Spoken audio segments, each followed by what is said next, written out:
What is going on, guys? It is Brian from Chasing Sound here. It has been a while since I last live streamed, so hopefully everything works here. If you've ever watched any of my live streams before, you might notice something a little bit different for today's live stream, which is this whole top section here. Hopefully that's working right. It's a new live overlay for what this stream is all about. So yeah, this Saturday's live stream, we got a couple things going on. First of all, to date this to September 2024, got my Coke Zero Oreo ready to go. And in the spirit of live streaming, I have my Tom Bukovac shirt on. Remember when songs had chords? So I think we're ready to go. I got a lot of cool odds and ends stuff to share with you. If you're in the live chat at some point, ask any questions that you want. This is, different from any of my other live streams that's more on a schedule. I do have some topics to go over, but just really want to hang out, talk guitar, and most importantly, talk about, again, what's at the top here, which is every September I raise money for the St. Jude Children's Research Hospital. I guess the story behind it is, I've been listening to podcasts for as long as I can remember. And one of my favorite podcast networks is Relay FM. And that's because they have a lot of great hosts on there. They have always have had a lot of great hosts. And they always do their own big fundraiser for St. Jude in September, because one of the network's co-founders has had experience with it with his own son. So I got a couple of their coins here from fundraising over the last couple years. Here's one. Here's another one with the two co-founders on it. Here's Stephen Hackett. I don't know if you could see that here. And then on the other side is the other co-founder of that network, Mike Hurley, which you can see here. So, I'm a father myself. And I think that's why a couple years ago I started to want to, raise funds for this organization, because I think when you switch over to becoming a parent, when you become a parent and you have kids of your own, you just think about things differently. And I can't even imagine, having to go through what the families go through that have to go to St. Jude, right? But St. Jude is such a great hospital. They really, it would decimate a lot of families if they had to pay for a lot of that care if their kids have cancer. So St. Jude, through the act of donations of people, help that out. They really pay everything as far as I've heard from every single story I've ever heard. So myself and my family have donated for years to that organization. But in September, we try to do this big push. So you might actually see a bunch of different live streams, including my own, get online this weekend and do like a telethon or a live stream raising funds for St. Jude. So that's what we're here to do today. I have a very small goal. It's only $250 right now. I donated some of my own money. I'm hoping to get some more donations today through the live stream, and we'll see what happens there. But I definitely want to hit that before September is through. And who knows? If we get some other big donations, maybe that would be even, we can go past 250, and I hope that would be true. Every little bit counts. You don't need to donate $100. You could donate $5, right? Because every little bit is going to count towards the ultimate goal, and it counts toward the ultimate goal for that organization. And then again, it's not that you have to have kids or want to specifically support them. It could be your brother or your sister or your niece or your nephew, right? Like, just imagine how it would be if something tragic like that happened. And that's why I feel like it's such an important organization to donate to. So, like I said, this is the first time for me. I've always done live streams for this organization, around September, the last couple of years. This is the first time that I'm trying to run this banner here. You could already see we're at $170 out of $250, which is our initial goal. And again, we'll see what we can do before the end of September. We still have, it's the 21st. We have 9 days. But today I just really kind of wanted to talk about all little odds and ends of guitar stuff, a couple of things that I've been, checking out. And in the process, like I said, hopefully raise some funds for St. Jude. Like I said, any little bit counts. That is what we are here for. Whether you're watching this, like I said, in the live stream right now, or you are checking this out later on, feel free to donate using my link. It's right in the description. Or if you're donating, if you're seeing this outside of September 2024, also feel free to donate. It's a great cause. One other thing I'll say for our campaign, actually, let me show you it because I think it's kind of cool. One thing for our campaign, you can see this is what we're doing so far. 170 out of 250. It tells you a little bit about the campaign itself and about St. Jude if you haven't heard of them before. The cool thing about Relay too, the podcast network, is that I always do a sub campaign through them, but there's actually a couple rewards you can get as well. If you spend $60, you can get some screensavers and wallpapers for macOS. There's a sticker pack and digital bundle, and then there's also rewards that you'll know that new toy for hospital player is just $10, right? If you have more money to spend, $250, family meal card, 2/3 of a chemotherapy treatment. I know this looks like a lot of money, but like I said, every little bit counts, and I think it's a great organization to support. So with that being said, let's get into some guitar stuff, and we can, like I said, if you have any questions in the chat, feel free to throw them my way. I wrote a couple things down here. Like I said, I want to do like a kind of an odds and ends special because I feel like sometimes those are fun. It might lead you with less money. Of course, first and foremost, please donate to St. Jude first. But these type of live streams often leave people with not a lot of money because I like to recommend a bunch of different stuff. So first and foremost, I'm actually writing down today's stuff in my field notes, and it's in this really cool leather cover from Jab Leatherworks. You can find, I think he's all over Facebook and all sorts of places. But those are my notebooks. I always have a couple notebooks going. That's one of them. Just kind of like my scratch pad. I also have this one, which is I think a black ice version. This one, which is kind of like a limited edition version, which I'm using for other stuff. Writing down guitar notes, practicing on another language. I'm doing all sorts of weird things. But yeah, I think these notebooks are really cool because maybe not the limited editions anymore, but some of the regular craft edition, like I showed you at first, those brown paper editions, you can get for, I don't know, $10 for a 3-pack at this point, and I feel like they're so good. If you want to write down anything, even if you get the blank paper version or like the dot grid, you can write down riffs, you can write down ideas, you can write down lyrics. They're so good. I love the way, they just fit in your pocket. And I love the way they wear. I mean, that's maybe why I'm into that type of like everyday carry stuff, or I'm into the leather stuff. Another thing I've been checking out, they're a little pricey, but I actually used a gift card the other day to get a box of these Blackwing matte pencils. So these are really cool, really great tip, really cool eraser. I love these just because, if I'm ever writing anything down in some of those notebooks, especially if it's like music related, make a mistake, I'm happy to use pencil there. I just think they're really cool. I love pen too, same brand, Field Notes. I love these like little clicky pens that are like, you'll find it like something like a bank.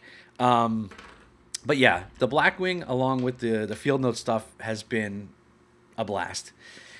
I just finished up the newsletter. A big part of what I do for the past years and years and years is write a weekly newsletter. It's the one thing for sure that I've stuck to for years. The Six String Sunday newsletter goes out every Sunday without fail. If you haven't seen it, it is over here. It's hosted on Substack. It's been in a number of places, but for the past couple of years, it's been on Substack, and I really like that community. We're very close to 500 subscribers on the newsletter, which I'm very excited about. I think we're like 4 or 5 away.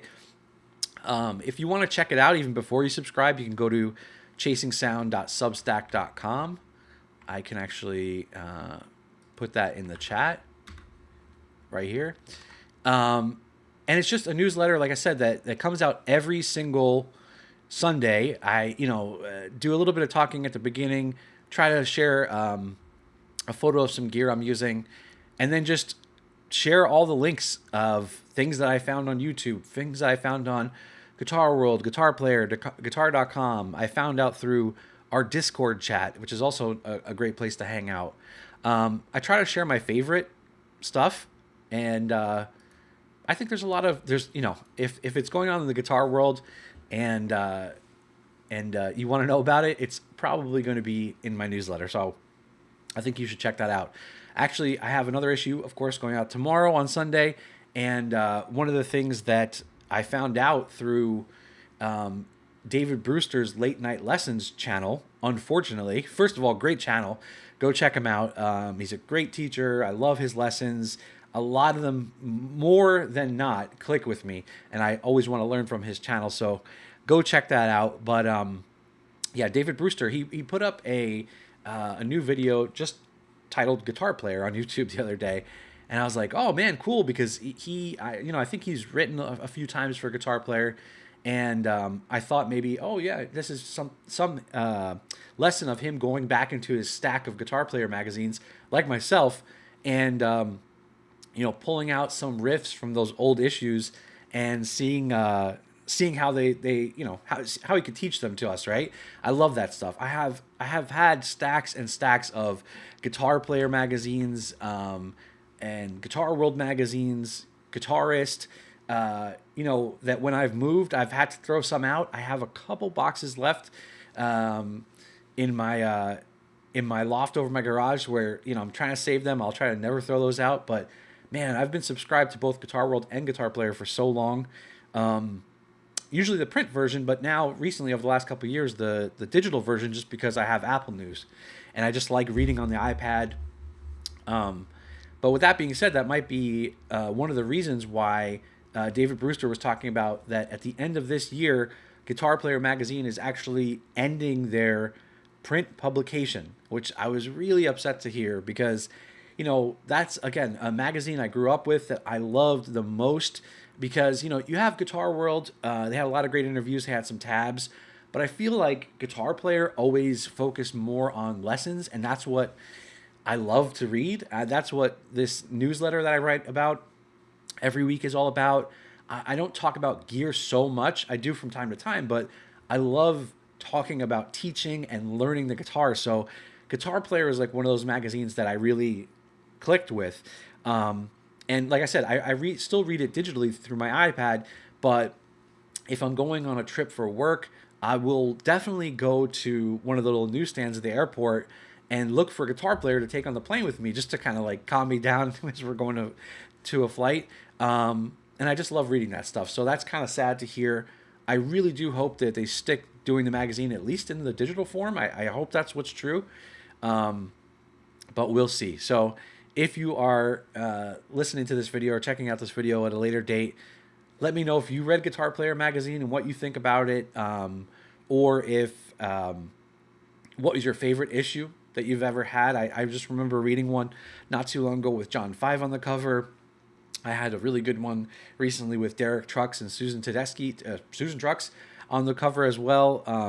They're just such a great magazine, and if you haven't read it, go check it out digitally, print before it runs out, and maybe get some of those old issues. There's actually, in what David talks about in his videos, there's actually a good bunch of books that compile a bunch of different versions of their articles all in one place. And they've had so many great writers over the years that I think you should go check it out. I haven't seen anything officially, but again, David being somebody that wrote for Guitar Player in the past, like I've seen a bunch of rumblings on the internet. It looks like they're going to actually end their print publication later this year. So that is a little sad, but what's not sad is what I wanted to talk about next, which is, these days I am all about trying to be as convenient as possible for myself and try to take the resistance out of my life as much as possible when it comes to doing things that I really like, right? You might have heard it a lot, where it's always good to have a guitar on a stand. I always have a guitar out, whether that be hanging out on my bed or my chair. Like, I always have a guitar out ready to play, because I feel like even that little bit of friction can make you not maybe want to play some days. Same thing goes with something like running or working out. So having a guitar on a stand is really important. But I already do that.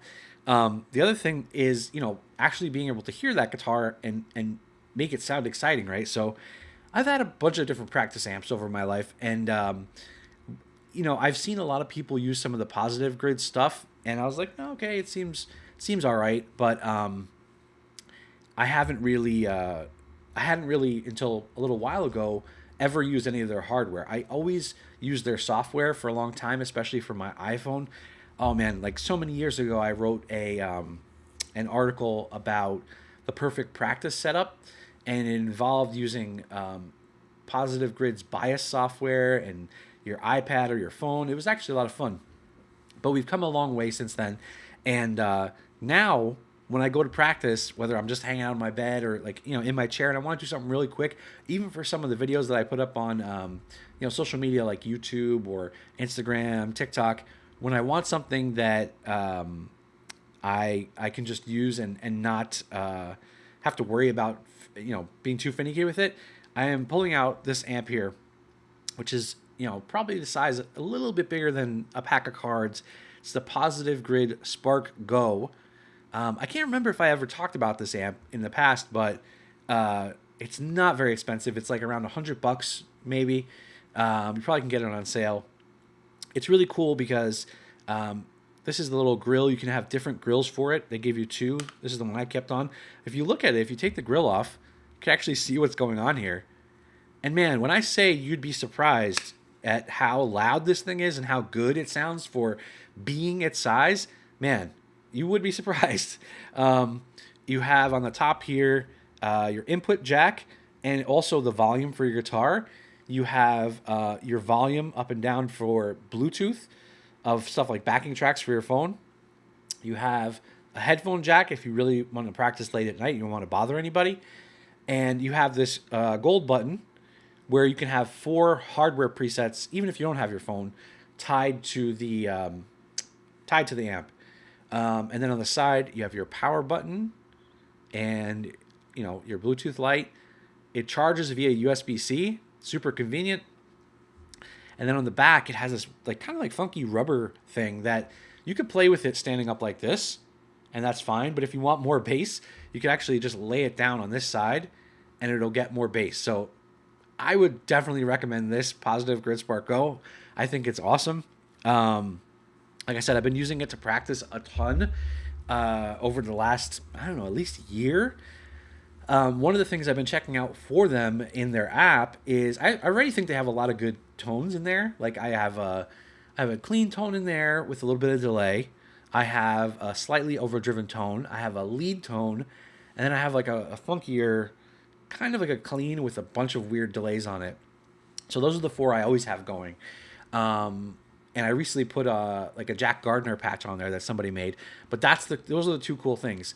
You know, aside from all the hardware stuff, why it's awesome, but is that you can go on their their cloud preset website right on the app, and you could search for anybody, Jack Gardner, Kirk Hammett, James Hetfield, whoever you're looking for, Steve Vai, and get that stuff. They actually have some Steve Vai presets on there because he has his own amp with them coming out, own practice amp. They have had a really cool like Jimi Hendrix experience in the app too, which I think is kind of cool. But the latest thing they have, because everyone's pushing into this, is AI search. So if you go in there, I beta tested this for them, and now it's officially in the app. You can beta test. You can go into the app and you can check out. You could check out. You could type in, whatever sort of guitar sound that you're going for, like a country sound with a little bit of delay, or you could say like edge of breakup tone with a fuzz on here. You could do all sorts of like weird things like that. I was testing it with all sorts of searches to see how it would do, and then what it does is it brings up 4 different patches for you to try, and then you can preview them, and then you can save them, or thumbs them up or thumbs them down if you don't think it's good. And I think like the more that you do that, the more it's going to learn that this is a good tone that I created, or this is not. So it's not the best right now, right? It's just getting started, but I'm really excited to see where that goes, and if it produces more and more good tones over time. But like I said, even with a little bit of tweaking, I can't show you because I'm using my phone for my camera here, but even the stock presets that the amps they have in there, they have like a Mesa, an Orange, some Fender amps, models of those. They have a bunch of different effects for a practice amp, and for the price it is, I mean, you can't go wrong. I think you could even maybe use it as an interface. I haven't done that yet, but it's really darn good, and I think it's cool. I think you're gonna like it. What else? Speaking of interface, this is something I wanted to show you guys that I've been messing with lately. Let me see. Let me check online what the price for it is right now. So I will be talking about the Universal Audio Volt 2, which I can't remember if I bought it through Amazon or elsewhere. Yeah, so it's under $200. It's $189. So I'm a big fan of Focusrite interfaces, and I still use one for my home studio for recording guitars and mixing through my setup that I have here. But I recently, in the last couple months, got a new iPad because I was well overdue for a new iPad. My old iPad had some screen issues, and it had some battery issues. It was just old. It was the original version of the iPad Pro. So I got the new iPad Pro, the M4, which I'm loving. I'm using it constantly for everything. Some of my latest videos, I've been using the Apple Pencil to make videos, write on the videos for social media. In Final Cut for the iPad, which is such a fun experience. Like, I don't know that you think such a pro app. I mean, it doesn't have everything, but it has enough for me. I don't think that you would think such a pro app would work nice on that sort of device, but it is a great experience. I love Final Cut on the iPad. I think it's a ton of fun. What else? And Logic, right? So that's what I was getting to. So I've been wanting to use Logic on there too, because I'm trialing the Logic and Final Cut. They're about $50 each a year, which I think is a pretty great price in terms of subscription, especially when you think about what things like Pro Tools cost, which I also really like. But I try not to have too many subscriptions at once. So I wanted to get an interface for my iPad, and I did a lot of different research. Like I said, I love Focusrite, but that wasn't right for me right now. So what I ended up with is this Universal Audio Volt 2, which is fantastic because you have your monitor, you have your headphone, input and controls. On the front, you have phantom power. You can have 2 knobs for each channel for the gain. You have a vintage knob, an instrument knob, and then you have 2 combi jacks for XLR or 1/4 inch. And then on the back, you have your monitor outs if you want to listen to it through a pair of speakers. You have MIDI in and out, and then you have a power supply. But then, can't even point to it right here. Then you also have USB-C. And that was the biggest thing why I picked this up, because I wanted an interface that would sound good for guitar and that would allow me to record in Logic for iPad. The best thing about this is that if you're running something like the smart keyboard for the iPad, you can plug that interface directly in and it'll be bus powered by your iPad.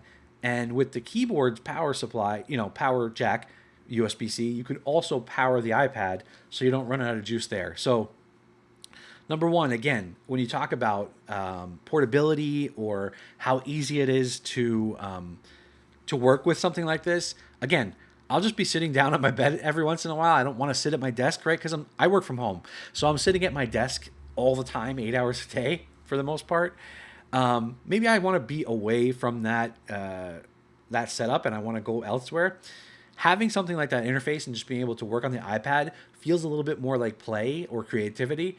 So I just like that. That's why I like the Spark Go. That's why I like this interface. It sounds really good, and you can, like I said, you can hook it up and you can get really, really good sounds into Logic and then transfer that project over to the desktop version of Logic if you want at a later date and go from there. So it's a lot of fun. I think it's awesome. Things from Universal Audio are so good, right? I mean, whether you're talking about their old school hardware, something like an 1176, any of the limiters or compressors, whether you're talking about their cards, their processing cards, their interfaces, their mic pre's. I've dealt so much with them over the last couple of years that I just really like them as a brand. And now that they're making stuff like this Volt, which is in that kind of like a prosumer range of a couple $100, I think it's awesome, and you should definitely check it out. So that is the Volt 2, and check out Logic for iPad too. If you have a fairly new iPad, check out Final Cut, check out Logic for iPad. Both had a 30-day trial that you can check out before you subscribe for the year, so you can get a good idea of like, am I really going to use this on my iPad to create ideas or not? So yeah, that's becoming a really powerful setup for me. I'm just, like I said, I'm in love with that. I do a lot of writing on there of the newsletter. I watch YouTube on there. I work in Final Cut, work in Logic, all sorts of different things. So I think it's really cool. If you're using a different interface in general for your computer or for something else, for an iPad or an on-the-go setup, let me know. That's another thing for this too, right? Because this has 2 inputs, and because you have phantom power up here, you can bring out something like 2 condensers, pencil condensers, to like a live gig, and bring 1 mic stand, bring your iPad with you, and have like the ultimate portable setup for recording your band live. So I can't get enough of that. I love it. I've been talking a long while. I'm going to drink a little soda here. But like I said, if you're in the live chat, you have any questions, you want to talk about guitar, songwriting, learning guitar, music in general, recording, mixing, working on Apple computers and iPads, I am up for any question. Like I said, I'm here to talk all about guitar and to raise funds for St. Jude. So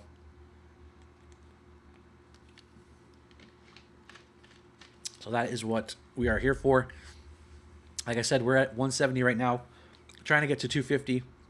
We're only $80 away, and then hopefully in the last couple days of September we can even blow past that as some sort of like a stretch goal. which would be super cool.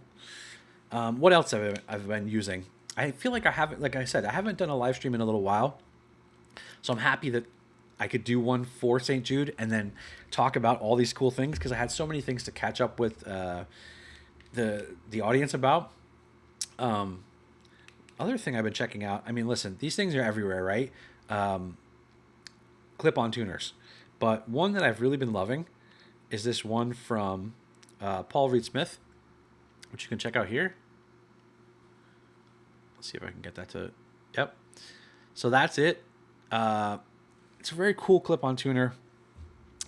Has a couple different modes that you can use. But the biggest thing for me...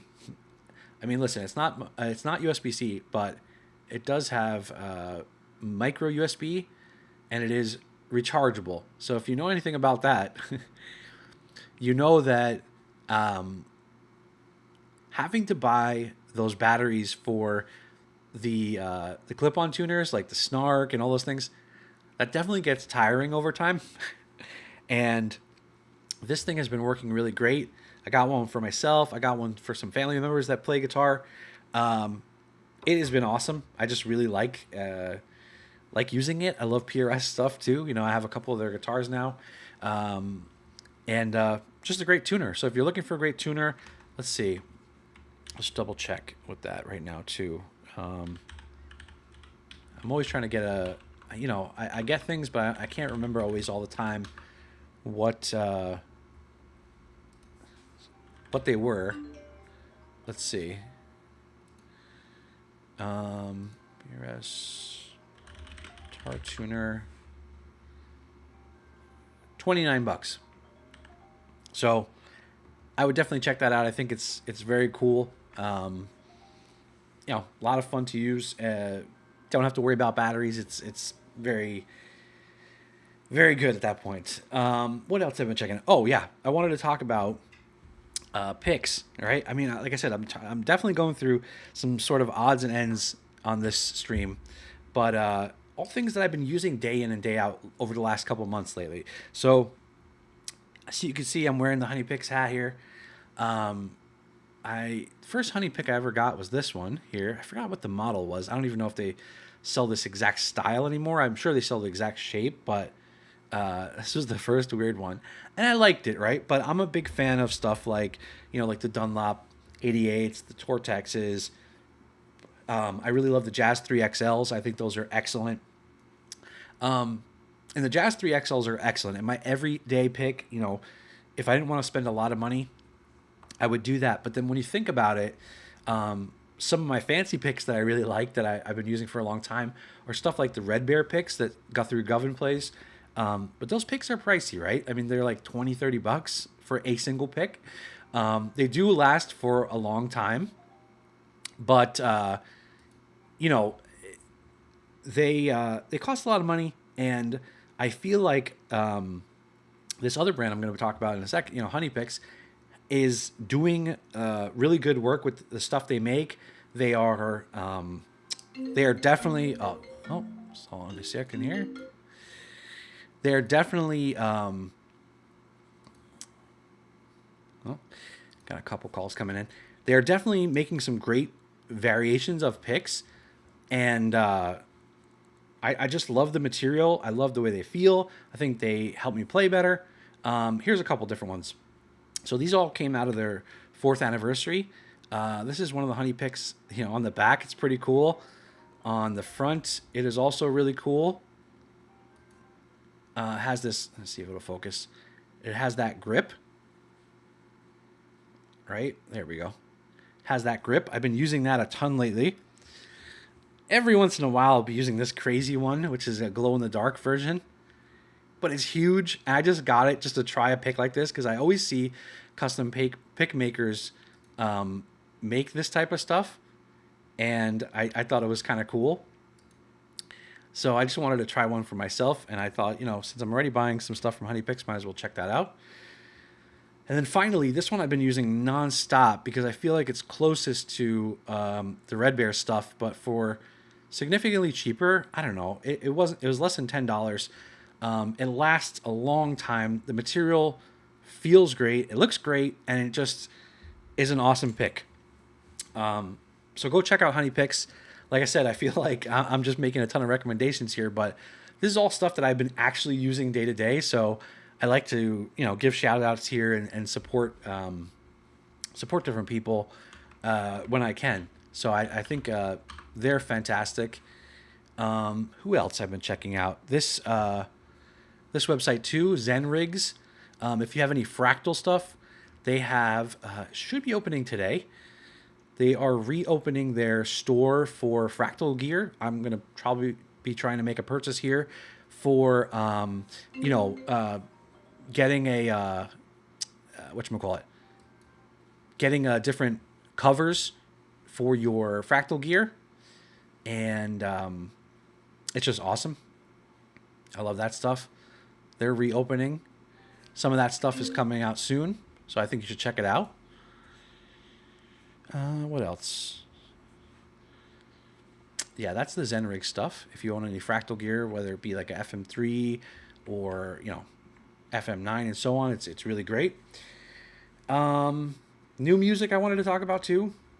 So a couple different things. There's a new Warren Haynes solo album coming out. I'm not sure of the exact date when it's coming out, but it's coming out pretty soon. What I'm most excited for is that he hasn't released these tracks yet, but he's going to be working with Derek Trucks again. I think for one of the first times since he was with him in the Allman Brothers. So that's really cool. What else have I been listening to? JD McPherson has a new album out called Night Owls, which is awesome. If you love blues rock, you should definitely check it out. It's fantastic. JD McPherson is awesome. With all the stuff going on with Jane's Addiction, unfortunately, that seems like a mess. But one of the albums I used to listen to a long time ago was Dave Navarro's Trust No One, which was his solo album.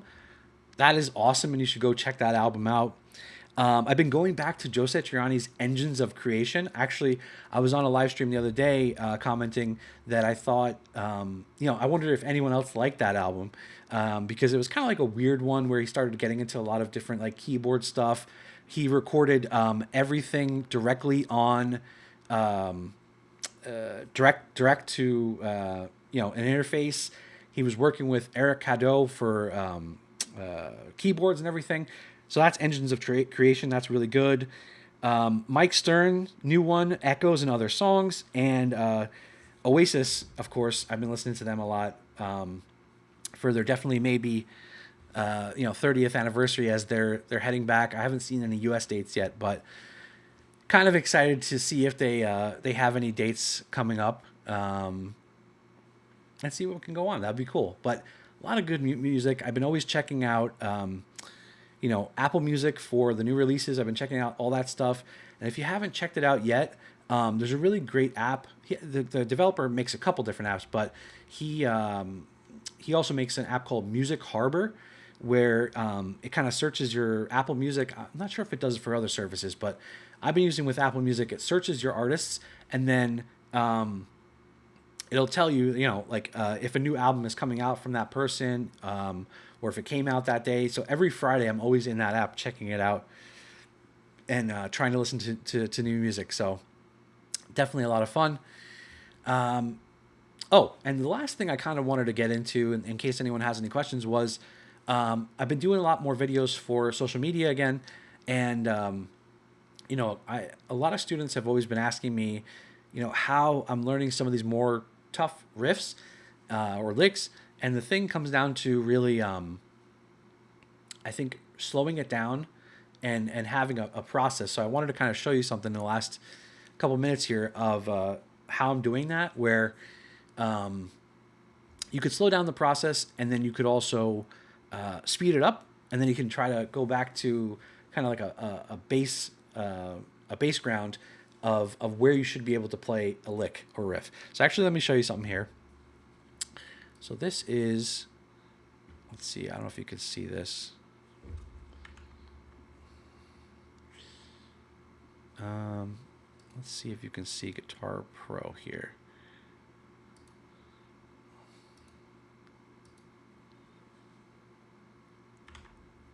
All right, perfect.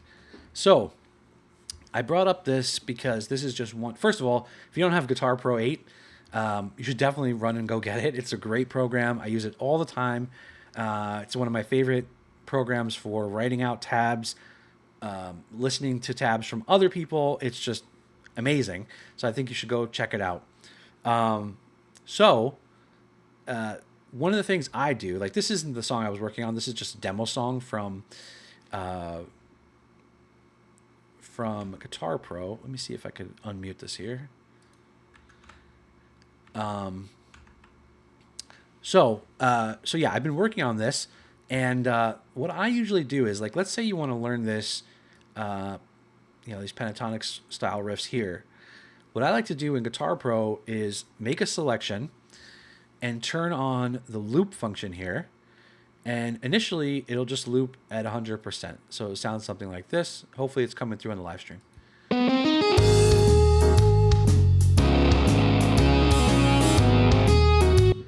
So that's it. And then it'll loop that over and over again, right? That's at 100%. The first step is to just kind of engage the loop at all. And I guess the first step before that is to not look at something. I mean, this is not a crazy song right here, this example, but it's just to not get overwhelmed by even like these 2 pages or other really, really complicated riffs like the Jack Gardner stuff I was working on, and just work on it section by section. So for instance, this one right here, I'll have the loop going, and then I love that Guitar Pro can do this because, again, you can put audio files in here, but this is all MIDI stuff. So you can go up here and you can do something like 80, even 70% without changing the pitch. And then check this out. Right? It slows it down.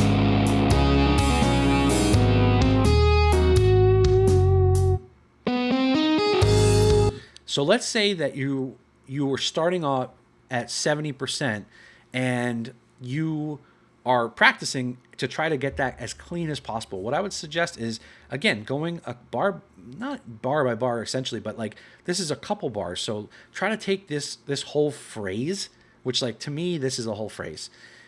Try to take this whole phrase and start at something like a 70%, especially if it's like a really tricky lick. Going back even more, I would just try to play without this. Listen to it once at 100%, see how the lick sounds. Then go down to 70% in a loop and try to start playing it. And then if you're starting to get comfortable at 70%, what you can do is like incrementally boost it up to 80%, 90%, and then get to 100%, where is the regular speed of the lick. But what I like to do is, like, let's say you're working really good at 70% and you want to push yourself. What I would do is go back to 100%, even if you think you're not ready, and just try to play along. What will happen is, even if you're not able to get that and you're struggling a little bit, to me, I feel like it's really important to push yourself in that way, so that when you go down to something like 90%, it becomes a lot more manageable all of a sudden. It's just, and that's the same thing for any of these like chromatic exercises that we do, or anything that we're working on. I think that's a great way to do it. So yeah, you can, again, start at 70%. If you want to toggle it off from 70 to 100%, you just click here. If you want to get rid of the loop, you click here. And I think that's great. Like I said, Guitar Pro is excellent. A lot of people are not only including the Guitar Pro tabs, but also including the song inside the Guitar Pro tab, so you can hear not only the MIDI version, but the audio version of the song, the regular album version, and you can adjust the volume of everything here. Another thing that's cool that you could do is, like, let's say you wanted to play this. Let's say you learned this whole song, and you wanted to make a video of it, right? What you can do is, similar to a mixer or your DAW, you can mute this and start from the beginning and use this essentially as a backing track. Right? So, I think there's just, what I'm trying to get at here is, I feel like there's so many different ways to really, approach learning on guitar. Hey, Kirk. Yes. Awesome. Thanks for joining. It's just so good, and I just wanted to say that I think that there's so many ways to approach learning, and that's been one of my favorite ones so far. Is to learn Guitar Pro if I have the tab, or tab it out myself, and try to slow it down as much as I can, and then speed it up, and then see where that new bass line is for myself. If you have a video that you want to import, another program that I've been using, it's only for Mac, I believe. I have to check that, but I've been using it on Mac. It's called Transcribe, which allows you to do the same sort of thing without tab. You can bring a video in, you can bring audio in, and slow it down without changing the pitch. So those two things, I feel like you could learn any riff in time if you just take it bar by bar and learn it that way. So that was kind of all I had, prepared, I guess. I didn't want to prepare too much for this. Just I wanted to jump in here, just take any questions if anyone joined, and again, just really promote that raising funds for St. Jude. We are at 170 out of 250. Would love to get to that 250 today, tomorrow, soon, and then maybe even blow past that by the end of September, because it's an all September sort of fundraiser that I want to do through Relay FM for one of the best causes that I think. So I think that's it for me right now. But what I will say is that if you're watching this at a later date, awesome. And if you have any questions, I'll be more than happy to answer in the comments. And if you want even quicker access, you can always head to the Chasing Sound Discord, which you could find on my website, which is just chasingsound.com. We're in there pretty much every day talking about guitar, talking about videos that we like, technique stuff that we like, new music. It's a lot of fun. And thank you for, like I said, thanks for joining the stream and checking it out. If you're watching this at a later time, please feel free to donate to St. Jude. I have a link to my campaign in the description. And I think before, September is up, there'll be a couple more things that I'll be doing for St. Jude as well that have to do with guitar and Chasing Sound. So keep an eye out on all different social medias. I'm pretty much Chasing Sound everywhere. On YouTube, I'm Chasing Sound Guitar. But yeah, I'll check you out. And like I said, any questions at all about guitar, music, recording and mixing, feel free to leave them in the comments. And I'll talk to you soon. Thanks for joining.